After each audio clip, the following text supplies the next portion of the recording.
Hey gang, Jerry here.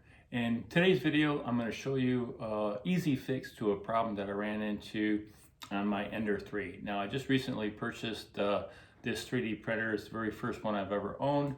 And I ended up setting it up and doing the first print on the little dog that comes on the SD card with the printer. It turned out really good. But then I tried printing a much larger piece. It had a bigger footprint.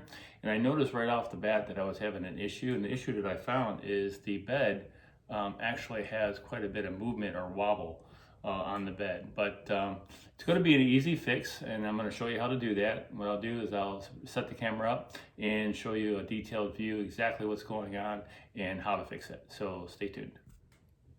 Okay, so what I've done is I've put the Ender 3 on its back very carefully and propped the bed up so I can show you what's going on.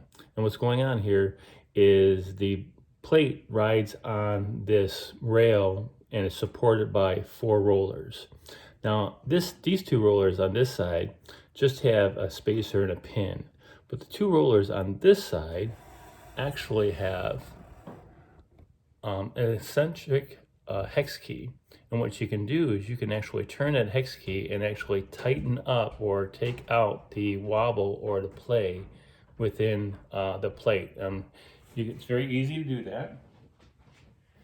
You just take the wrench that is supplied with the kit and put it on the hex key, and then just turn it a little bit and then check the play, and turn it a little bit more and check the play. That one's nice and tight. And then do the same thing to this one. Play. And there you go. Now I've taken all the play out of my bed now. It doesn't actually have any wobble at all. So it's a very easy fix. Okay gang, as you can see, that was a really easy fix on the Ender 3. If you like this video, please subscribe to my channel. I'm always updating new videos.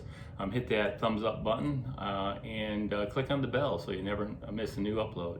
I'm going to leave a link to the Ender 3 if you're interested in purchase one, and a link to the filament that I use down in the description. And like always, if you put your mind to it, you can do anything. All right, take care guys. See ya.